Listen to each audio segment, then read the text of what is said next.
Bonjour et bienvenue si vous nous rejoignez pour suivre en direct depuis la place Saint-Pierre le rendez-vous d'aujourd'hui, fête des sans apôtres Pierre et Paul, fête des patrons de la ville éternelle. Le Saint-Père, et vous l'avez peut-être suivi tout à l'heure, a célébré une messe à laquelle des nouveaux cardinaux ont été créés. Après la célébration, le Saint-Père a salué les nombreux fidèles venus écouter et suivre cette célébration, a salué aussi les nombreuses délégations et il est monté à sa fenêtre. Donc il aura peut-être un petit peu de retard, donc nous l'attendons.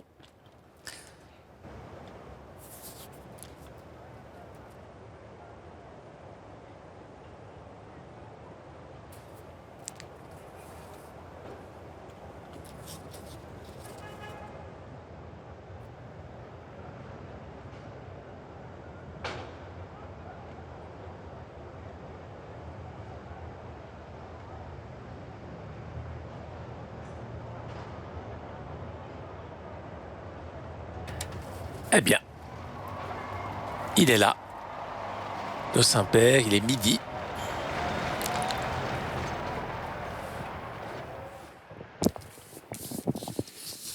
Cari fratelli e sorelle, buongiorno.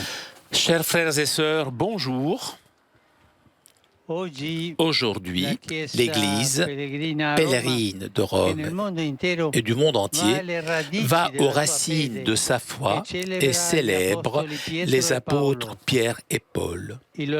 Leurs dépouilles mortelles conservées dans les deux basiliques qui leur sont consacrées sont chères aux Romains et aux nombreux pèlerins qui viennent les vénérer de toutes parts.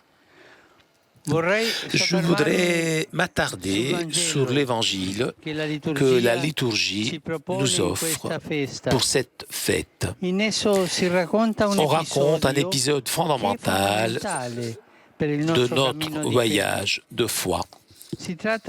Il s'agit du dialogue dans lequel Jésus pose à ses disciples la question sur son identité. Il demande d'abord au dire des gens qui est le Fils de l'homme et ensuite les interpelle directement. Et vous, que dites-vous? Pour vous, qui suis-je? Avec ces deux questions, Jésus semble dire qu'une chose est suivre l'opinion courante, autre chose est le rencontrer, lui, et s'ouvrir à son mystère.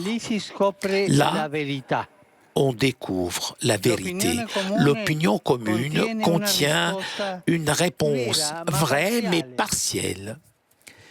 Pierre, et avec lui l'Église d'hier, d'aujourd'hui et de toujours, répond par la grâce de Dieu la vérité.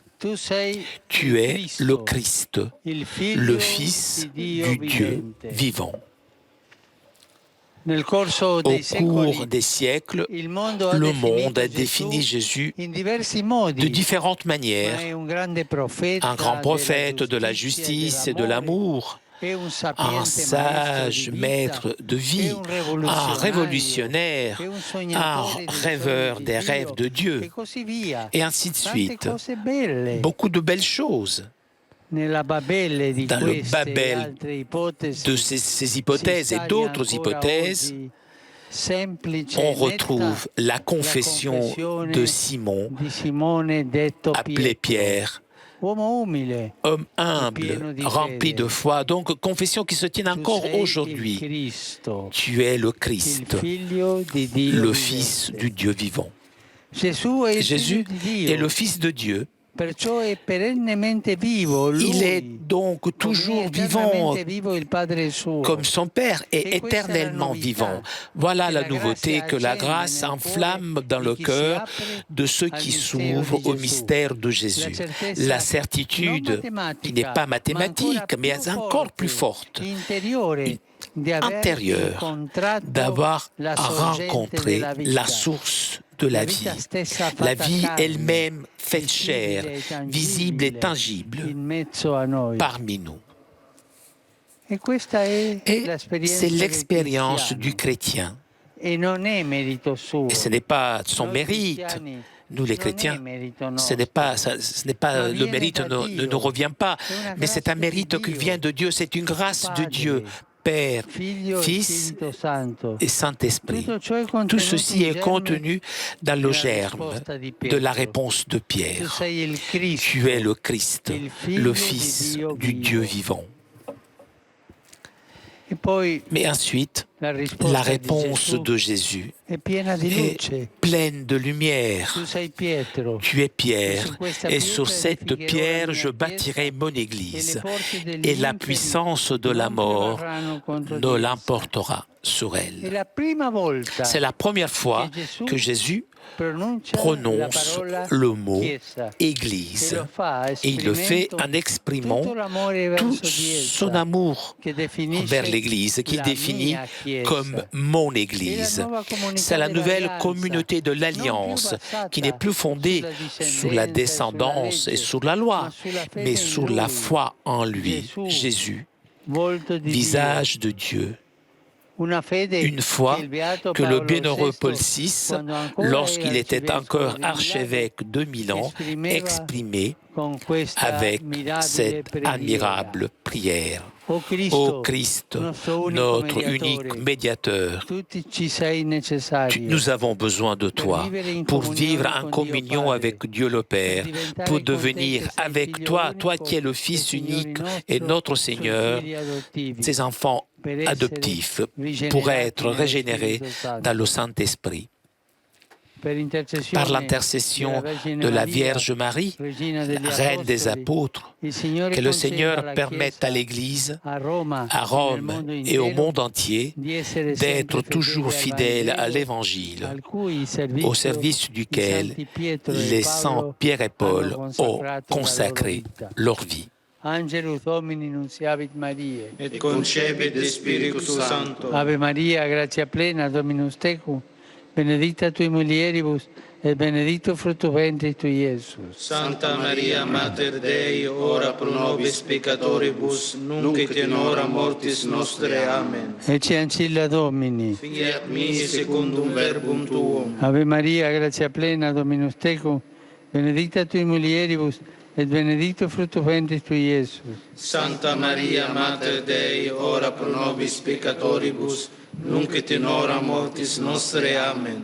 Verbum caro factum est. Et habitavit in nobis. Ave Maria, gratia plena, Dominus tecum, benedicta tui mulieribus, et benedictus fructus ventris tui, Iesus. Santa Maria, Mater Dei, ora pro nobis peccatoribus, nunc et in hora mortis nostre. Amen. Ora pro nobis, Santa Dei Genitrix. Digni efficiamur promissionibus Christi.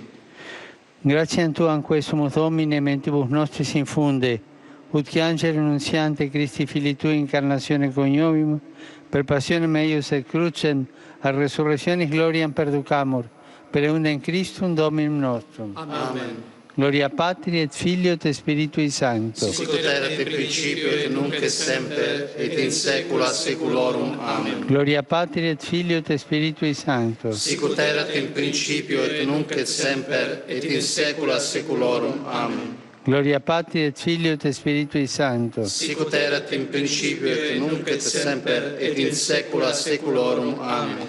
Pro fidelibus et fontis, requiem aeternam dona eis Domine. Et lux perpetua luceat eis. Requiescant in pace. Amen. Sit nomen Domini benedictum. Ex hoc nunc et usque in saeculum. Aiutorium nostrum in nomine Domini. Qui feci caelum et terram. Benedicat vos, omnipotens Deus, Pater, et Filius, et Spiritus Sanctus. Amen. Amen.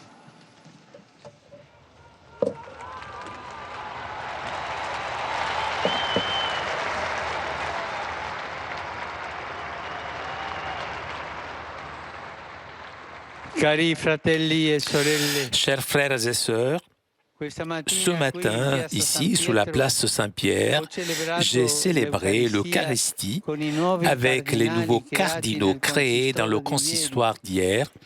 J'ai béni les pallias des archevêques métropolitains nommés cette année, venant de différents pays. Je renouvelle mes salutations et tous mes vœux à eux, à tous ceux qui les ont accompagnés en cette occasion festive, qu'ils puissent toujours vivre avec enthousiasme et générosité leur service à l'Évangile et à l'Église. Dans cette même célébration, j'ai accueilli avec affection la délégation qui est venue à Rome au nom du patriarche écuménique, mon cher frère Bartholomé. Cette présence est un signe supplémentaire du chemin de communion et de fraternité qui, grâce à Dieu, caractérise nos églises. J'adresse mes salutations cordiales à vous tous, aux familles, aux groupes paroissiaux, aux associations et aux fidèles venus d'Italie et de nombreuses parties du monde, particulièrement de la République tchèque, du Pakistan, de Chine et des États-Unis d'Amérique. Je vois les drapeaux espagnols, merci, d'Espagne aussi, et tant d'autres pays. Mes salutations s'adressent surtout à vous, fidèles de Rome, à l'occasion de la fête des saints patrons de la ville. Pour cet anniversaire, la Proloco de Rome a promu la traditionnelle décoration florale Infiorata, créée par différents artistes et par de nombreuses associations et de bénévoles. Je vous remercie pour cette belle initiative et pour les décorations florales si suggestives. Je vous souhaite à vous tous une bonne fête et s'il vous plaît, n'oubliez pas de prier pour moi. Buon pranzo et arrivederci. Bon déjeuner et au revoir. Eh bien, chers amis, nous arrivons à la conclusion de notre liaison avec Rome. Un grand merci à Vanina qui était aujourd'hui à la technique. Merci aussi au Vatican pour ces images. Prochain rendez-vous avec le Saint-Père dimanche prochain à midi pour la prière de l'Angelus. Très bonne journée et à très bientôt.